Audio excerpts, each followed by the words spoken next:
Are you looking to put your products in front of millions of customers? Then Walmart Marketplace is for you. With more than 120 million unique monthly visitors according to Comscore, Walmart Marketplace is one of the fastest growing e-commerce platforms. Join today and gain instant access to millions of customers from one of the world's largest retailers. Go to marketplace.walmart.com. That's marketplace.walmart.com. Welcome to Ecommerce Conversations, a weekly podcast from Practical E-commerce, hosted by entrepreneur Eric Bandholz. What is going on, Internet? Eric Bandholz back again with another E-commerce Conversations. I hope all is well on the other side of the Internet. On the other side of the Internet from me, Hunter. What's up, man? What's up, Eric? How are you? That was quite the introduction. that was impressive. Yeah. You got to bring the energy, you know? You got to bring the energy, the Austin, the Texas. I feel it all right now. Yeah. I got my cowboy hat on for those who can't see, which is all of y'all.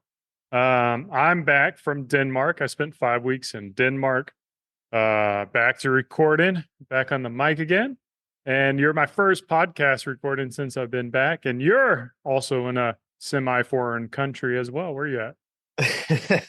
We are territory. I'm in Puerto Rico. So we are a close neighbor of the US, I guess is the best way to put it. But yeah, we just don't have to vote. And we don't have to I don't have to vote in the general election, which is I think positive. So yeah, I don't vote at all anyways. So maybe I don't even have to votes. think about it. Yeah, maybe someone votes, finds my ballot or something, writes my name in. Yeah, But we're not going to be talking about voting this time. We're going to be talking about your story. Why don't you give our listeners a real quick rundown of who the hell you are and what you do? Yeah. Well, that's a complicated question right now. I spent a lot of my early days actually in e-commerce. So in college, I did the traditional kind of internship path. I was at Red Bull, and then went to Dell actually in Austin in person. Then kind of moved over to Microsoft, and then my first full-time job was at Microsoft my senior year of college, and then eventually landed at Facebook after college. And so, yeah, at Facebook, I was on the e-commerce account management team is where I eventually landed. A lot of people hate them, which for full, transparency is they don't do as much as they probably should. I think some of that's organizational, but when I was there, it was actually really fun. I came into a cross-vertical book. So I had people like Johnsonville Sausages, Pacific Life Insurance, all the way to, 50 other e-commerce brands in my book. And so I kind of got this full gamut of every single type of business out there. And it was back when, everything was still pretty open at Facebook. So I could see top line revenue. I knew how much they were spending on advertising, and I knew all their margins. And so did that for about 3 years before joining one of my largest clients, who was a drop shipper out of Canada at the time. Now he's gone on to build a giant e-commerce brand. And then kind of found my way over to entrepreneurship. I had kind of put together a thesis to go buy businesses, and then COVID happened. And so e-commerce blew up. My experience in e-commerce kind of came into heavy demand. I was part of, Sam Parr's Trends group. And so I just was, basically helping as many people as possible. And that turned into an agency, and that grew pretty rapidly over the first 3 years, and then still ended up executing the buying businesses thing. And so bought 3 businesses in the furniture space over the next couple of years. And then last August, kind of our largest customer ceased operations. And so they owed us high 6 figures in revenue, and were one of our largest clients. So we ended up filing bankruptcy. And so then kind of just basically live tweeted my bankruptcy over the past year. And that's kind of led to a little platform on X.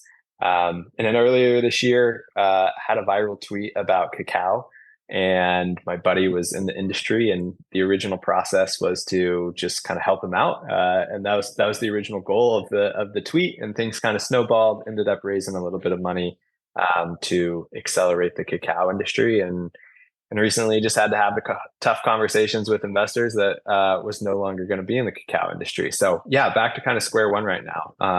As it's been almost a year since I knew I was going to file bankruptcy, and figuring everything out again. So I'm sure you talked about it for a while and you've had a lot of time to sit and think about it over the past year. The listeners of the show know that it's been a hard time for not just you, but a lot of entrepreneurs out there. Of course, on X, there's the guys who seem to be always killing it and posting their wins constantly, which can be a little, I'm excited, and me personally, I'm excited and happy. And not only that, like inspired, like to find opportunities when I see that, but it's also kind of weird that you're like, why is everyone killing it and I'm not? So there are both camps out there.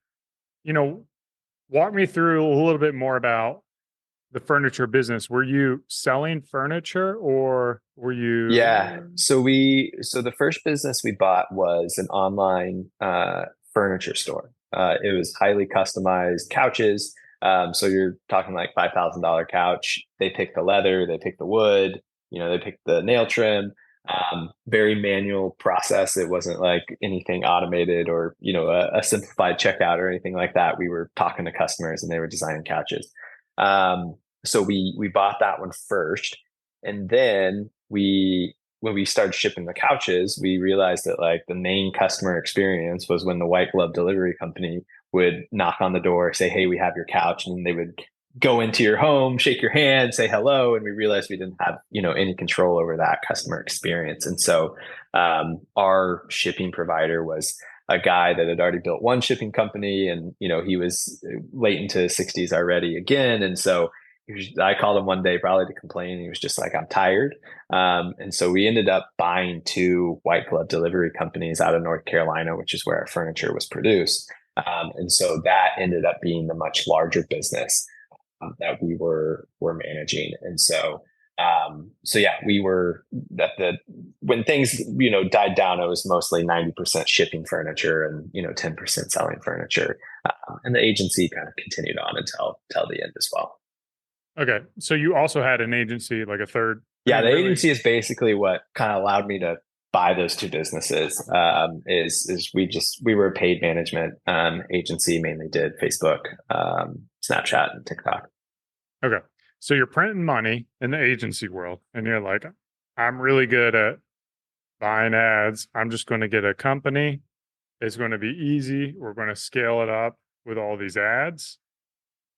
Yeah. Someone else will do operations. Well, it was a drop ship model. So there wasn't a bunch of like operations. We weren't drop shipping from China, but we were collecting an order, sending it straight to the manufacturer in North Carolina. And the manufacturer in North Carolina was basically then, that was kind of our last touch point, other than, making sure it got delivered by our, logistics partner. So it wasn't very heavy operation side of the equation. And I think that was one of my mistakes. Is it was mainly SEO. It had been around since early 2000s. We're talking like 2004. And was really profitable and had 0 paid ads. And so, I think the thesis was like, oh, I'm good at paid ads. I can add paid ads on top of it and we could grow the business. I think if I was to like advise anybody, I'd be like, buy something that like is your core competency first, and then you can always add the rest of it, And so when SEO, Google started making a bunch of changes that year as well. And then when SEO starts to go down, then your growth starts to go down, and like paid ads just, wasn't something that like was working at the time, for these high ticket furniture items. And there's a bunch of supply chain issues that hampered the industry as well. We went from 12 to 14 weeks production times to 24 to 32-week production time. So it's like just a bunch of these things, happened all within that first year of, owning the businesses as well. And so, yeah, that was the thesis, but yeah, it didn't work out that way. So which was the company that went out of business that affected you guys? It was Mitchell Gold, Bob Williams. Okay. I don't know if you're No. Yeah, they're giant. I mean, they were a giant manufacturer. They did like 180 million the year before they went out of business. So they'd been around for 25 years. They did high-end furniture. So I think they had about 60 retail locations, and then they had an online presence, and then they also did some contract manufacturing as well. So they were producing product for you. Oh, They weren't excuse me, even because the producing. majority of your business was the white glove shipping, right? So Yeah, we were shipping all their okay. product. So you're shipping all their product. You didn't have any other customers, or We I don't did. know. They were just our largest. They, when I bought the two shipping companies, they maybe represented like 10-15% of revenue. But by the time they shut down, they were about 50-60% of our revenue. And it was like $3 million a year. So, I mean, they were a giant client, and we were servicing, 33% of their, total shipping volume. And so, yeah, when they shut down, our business was basically done as well Yeah, on that like side of because it. you had accounts. Did you see the writing on the wall with them? Like, were they kicking, payment down the Yeah. road? And So, I mean, after about a year of us working with them, there started to be some, like delayed payments, right? But it never was, we were a critical vendor. So it's like if we stop shipping, their customers already automatically know that like something's wrong. So it was like we'd call them, say, hey, we need payment today. Otherwise, we're stopping. They'd send us payment. There was never like any big red flags until about June of last year. And so June of last year, I got an email from them that said, we're negotiating with our bank to get you paid. And that was when I was like, oh, shoot, there's something really wrong. were they? Did you give them 30-day terms, not 60-day terms? Yeah, 90-day? we had 30-day terms with them. We had 30-day Okay. terms with them. And so usually when they, would, because I mean, they were a full, 50% of our business. So if they weren't paying, then our operating, capital that we needed, our working capital was significantly drained because we were taking on, 30 days of truck expenses, drivers, all of that. And so it was a pretty heavy capital intensive business.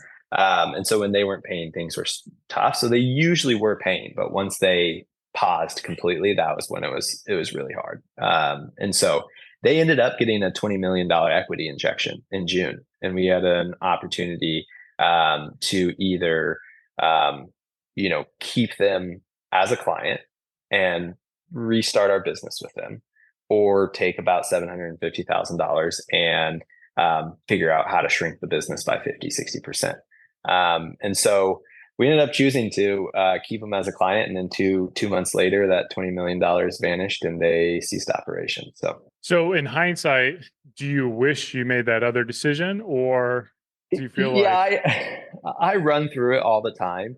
I don't know that there's a right or wrong, because if we took the money and said, no, we're not servicing you any longer, our business shrinks by 50-60% overnight. We bought the businesses with an SBA loan. So there's this kind of like heavy debt that we have. And now we don't actually have the profit to like service the debt. But could I have built a new business with $750,000? Yeah, I think maybe it probably wasn't going to be a shipping business. We would have, I think, had to basically shut down the shipping business and figure it out. But I think it would have been the right decision to take the money and say sorry. But you just don't expect $20 million to vanish overnight. yeah, I mean, It's like, I guess they had a whole bunch of bills they paid, or did the execs just take the money and run, or was it like no, I fraudulent mean, there? supposedly a large portion of it went to paying down their line of credit with the bank. And then that line of credit was supposed to be opened back up when they paid it down. And that, I guess, didn't happen. So, they blamed it on PNC basically in the bankruptcy filings, yanking their $30 million line of credit. Then they weren't able to pay anybody. Then they shut down because they couldn't fund payroll or build furniture anymore. And so yeah, I mean, I think that's where $20 million is a big number, and I think if you Yeah. just look at it on face value, it's like, oh yeah, it should last till the next year. But, I think looking back, I knew they were trying to ask for, they were trying to push most of clients' account receivables that were past due into 2024, basically. So they were getting money from the bank, or they were getting money from the private equity firm, expecting their bank to reopen their $30 million line of credit. And they were probably asking for another 5 to 10 million from their small vendors to also float them into the next, year. And so I think that's where, it probably would have been a better decision to just take the money and figure it out. But that's a tough one. Yeah. Do you have any insight into why because you said they were around for what, 100, how many years? I mean, 25 years. I mean, yeah, they were around for 25 years. 25 years. Like what happened in their case that they mismanaged it after a quarter of a century of being in business? Yeah, I mean, I think it was a combination of a lot of things. We actually were the benefit of some of their mismanagement on a lot of times. I mean, they would have a customer call and say, "We want our couch tomorrow," and it would be in our warehouse, and we'd say, "Hey, it'll probably get delivered there next week." And they're like, "No, we need it better." So they would literally call another company, or we would call another company, because oftentimes we would facilitate it, and they would pay $5,000 and ship a couch down to Florida from North Carolina overnight. And so it was like, if that couch is only $5,000, they're burning, a significant amount of cash. And so, they were always known for very, very high level of customer service. A lot of their, customers were worth hundreds of thousands of dollars, if not millions of dollars, in lifetime value, on that side of the equation. And so I honestly, they got sold to private equity in 2016, 2017, I think is when private equity like first bought them. And then I think they just mismanaged the pandemic boom. Especially in furniture. It was like furniture was probably one of the main industries that just skyrocketed. You saw it with Wayfair and, all of their like public reports. And then it also contracted one of the heaviest as well. And so I think a combination of that, just they over inventoried, got caught with their pants down, didn't track their inventory, and then ultimately, ran out of cash. Oh man, that's rough. So you had to shut down your shipping company, but you also did you shut down your e-com business? Yeah, I mean, we basically shut down everything at the same time, because they were the two shipping companies in the e-commerce business. Our e-commerce business started to kind of falter first, like the rest of the kind of furniture industry. And so we were, when that happened, it was just we basically shut down everything. The loans were cross collateralized, and so it just was a situation where we had to shut down all three businesses at the same time. And as furniture got more taxing on me, I stopped paying attention to the agency. And so, agencies have natural churn. And so it was just kind of like a domino effect of everything. So everything goes to shit. Walk me through, like, what are you doing in this case? Like, who are you talking to? Who's supporting you? How are you coming up with a strategy for the best way to navigate this and get through it so you can live to see another day? Yeah. I mean, during the bankruptcy, it's really, really everybody is who I'm talking to at that point, right? It's you got to learn a lot really quickly. I had no clue what a FA or a restructuring guy is, but all of a sudden, it's like you're talking to the CEO of the company, and then there's this other guy that doesn't work for a bank, but he doesn't work for the company, and he's just this restructuring guy. I'd figure out what that type of guy did in the company. And so I think when we stopped getting paid, you then start hopping on the phone with bankruptcy lawyers.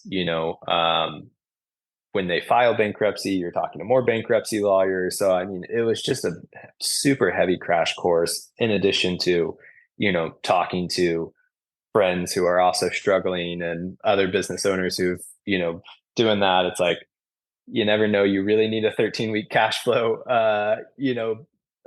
spreadsheet until you really start to go through this and plan everything out. And so there's a lot of people that through that time period. And, I think when it ultimately came down to, the stuff in June happened. And then when August, they really ceased operations and officially shut down. It was like, well, I'd spent the whole summer, in crisis mode. And so, at that point, it was just like, okay, there's no other option. They're not going to pay us the money, and we no longer have 60% of our business. And so it was just at that point, putting one foot in front of the other, letting everybody go. And then, engaging bankruptcy counsel on my end to start planning my personal bankruptcy. And so, yeah, I would say it was, a combination of talking to friends and family and advisors all at the same time, through that whole entire process.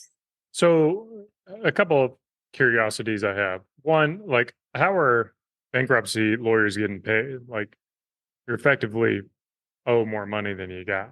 So where's that Yeah. money coming Yeah. from? I mean, and that's part of bankruptcy is bankruptcy is an orderly process to unwind a lot of bad things. And so like chapter 11 bankruptcy, which is restructuring, you have to have a lot of money in order to go through that, or even try to make it out of that. And so, for example, I got kind of firsthand data into them looking at bankruptcy. And it was like $250,000 retainer is what you got to pay in order to go through bankruptcy if you're a company of that size, and so like they're the first ones to get paid, They're is like, we're the not doing bankruptcy anything. lawyers. Yeah, we're not doing anything. And then you got the restructuring advisor who's also paid for by the company, but is mandated by the bank usually. And then if you end up going through like chapter 7, that's liquidation. And usually liquidation is a lot cheaper because it's just basically the bank or the judge, basically a trustee, is responsible for going through that process. So it's a lot cheaper. And so the trustee actually gets paid based on the amount of assets that they sell, on how much they get back to creditors. So it's like they're getting the first chunk and then they give it back, to all the other creditors on that equation. And so that's one of the things I tell people is like, bankruptcy is the last tool in the tool belt that an entrepreneur ever wants to use. But in order to even do it, you have to have money. It still costs a lot of money to go through bankruptcy. And so, you usually bankruptcy is filed when you need to file it versus like when you have zero money in your bank account. Because if you do, you can't file it, or you get like debtor in possession financing where like, a private equity firm or somebody will come in and they will provide, DIP financing that are in possession, where it's like they basically buy the whole business and they will go through, they'll try to get you enough cash to go through bankruptcy, where it's like they're first in line in the debt stack now. And what is their incentive in that? They just get assets super cheap and Yeah, exactly. It's like they're betting that there's still value, left in the business, and that you're going to come out of bankruptcy, and that after bankruptcy, there's still going to be some value left. It's similar to like the FTX scenario. It's like, there were a bunch of claims from all of the individuals, and these private equity firms or hedge funds, they come in and say, hey, you had $1 in crypto on the market. We're going to pay you 10 cents. Hoping that FTX is going to get out of bankruptcy and there's going to be money left on it, but we'll give you 10 cents now. And we're hoping to get maybe 20 cents, at the end of the equation. So there's a lot of money that moves around in bankruptcy as much as any other thing in the business world. And then from a personal standpoint, I assume like when you get an SBA loan, you're signing a personal guarantee.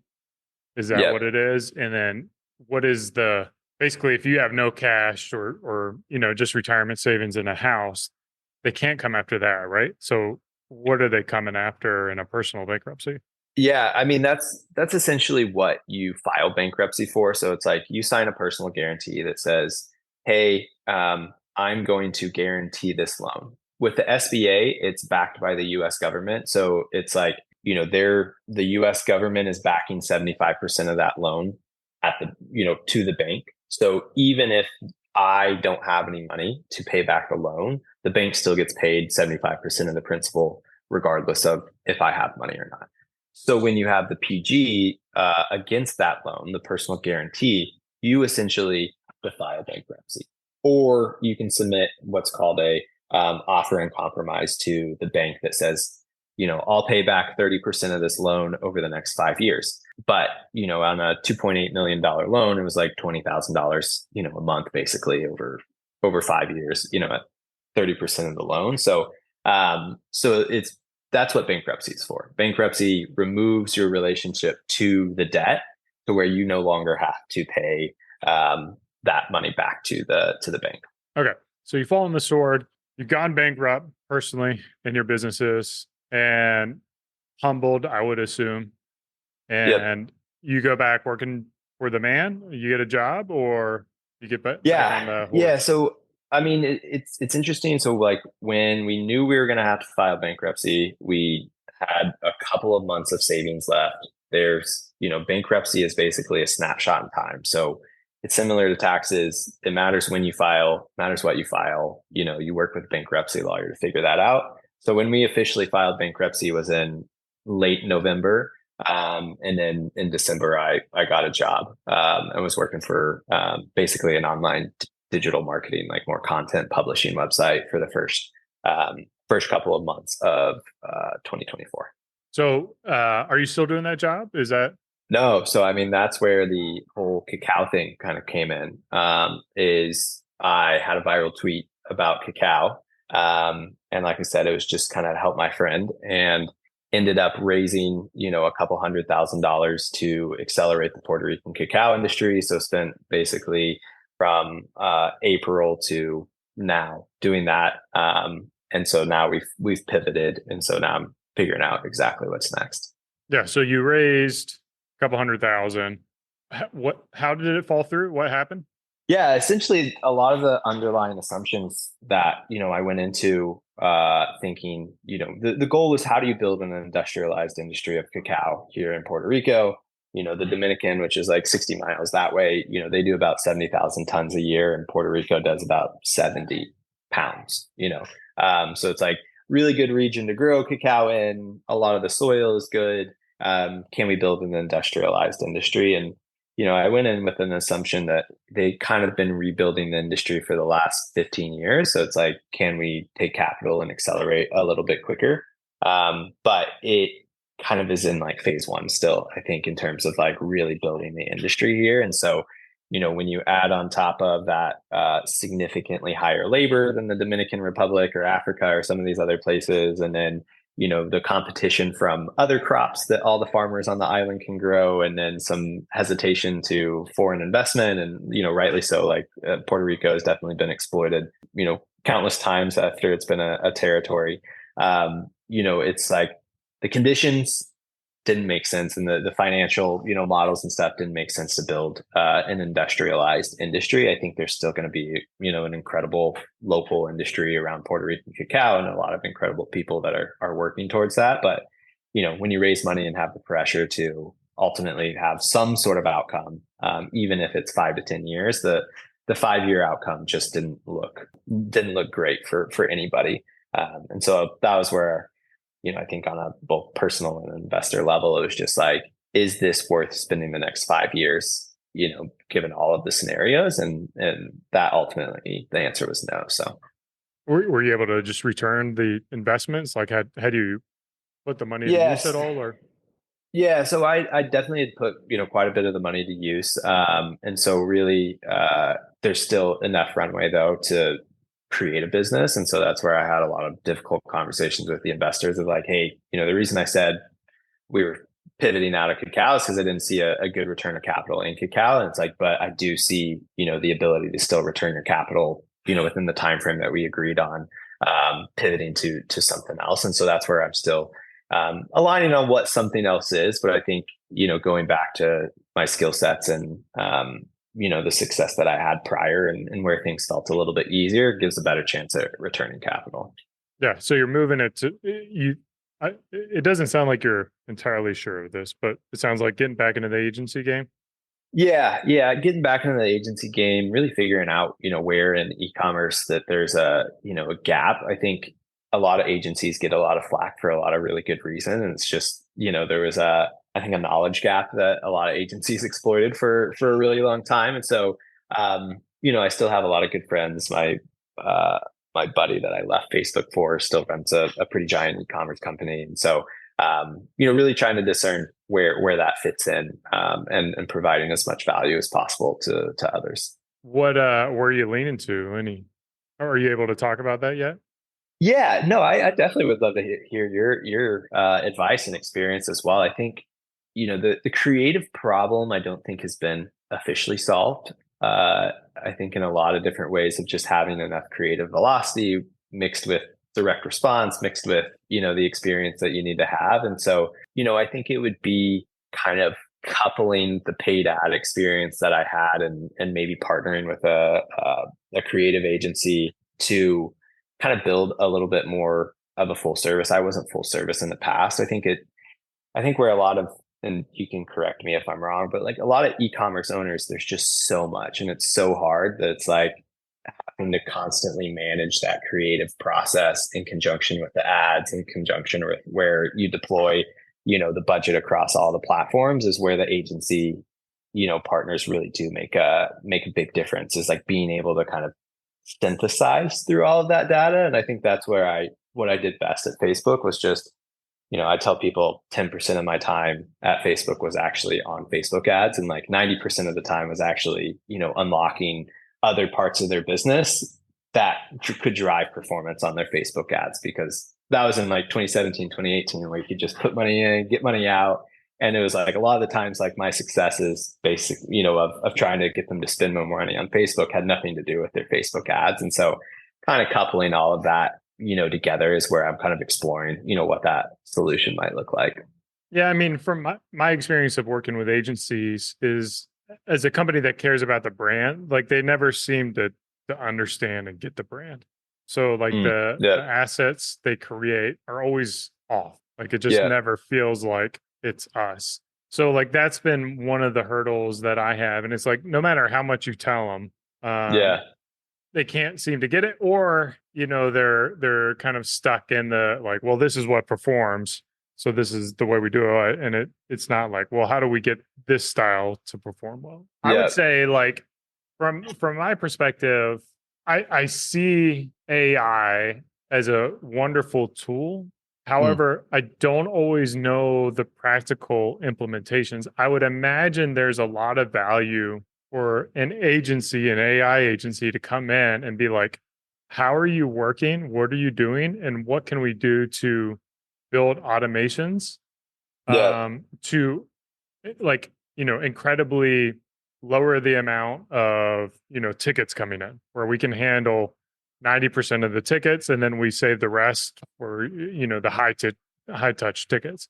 Or, like, how do we utilize AI to teach the team how to create Instagram posts or whatever, like using Midjourney? Or how do we link, like Plod in with our Shopify development story? But like, it's more of like, almost like either education or like being that guy and creating SOPs. I know like AI is changing like every week, so it's not like an SOP is going to be very good for them. Yeah, and I think that's the difficult thing with AI. And I think it's like, it's not quite there, even as you're mentioning, like brand, it's like, I don't think it's quite there to like replicate your brand. But I think also AI could be that final piece to input your brand into kind of AI, like, hey, train the brand on this AI model. And then when the agency produces that content, the AI can then be like, hey, this is off brand because of this, right? Like it can kind of like translate that information. I think that's where, it really seems like AI is going to be useful in maybe 6 months. We don't know. I mean, maybe it could be like 4 weeks, when that use case like ultimately becomes viable. But it's like, I think if I can be back on the, creative strategy in conjunction with the creative velocity needed to like spend at a significant scale, then it allows for those opportunities as they kind of come to like drive even more efficiency on the e-commerce side of it. And like I said, I'm still exploring. It could be something completely different from that, but it still seems like, creative strategy, even just like, how do you build that as, your creative strategy in line with like your business strategy? I think there's so many like really good e-commerce brands that come from like the drop shipping world, where it wasn't important. And as you like grow and as you get bigger and like kind of making that cohesive, like marketing strategy across all those different channels, I think is still a gap as well. So yeah, I'd throw in a couple of different things around in that space. Yeah. Well, it'll be fun to see what you do and the direction you go and follow you on Twitter, where can people follow you or reach out to you? Yeah, Twitter would be the best place. It's where I've been kind of building the audience over the last year. Well, what's your Twitter handle, man? No one. Hunter C. Durham. Sorry, Hunter C. Durham is where you can find me at on Twitter. Sweet, man. Well, I appreciate you taking the time out of your Puerto Rican day to come on the podcast. I'm excited to share it and excited that, in my opinion, hopefully the darkest days are behind you and there's only rainbows and sunshine in the future. So, no, I appreciate it, Eric. Thanks for giving me an opportunity to chat. Yeah, this has been another E-commerce Conversations. Cheers. Keep on growing. Cheers. Take care.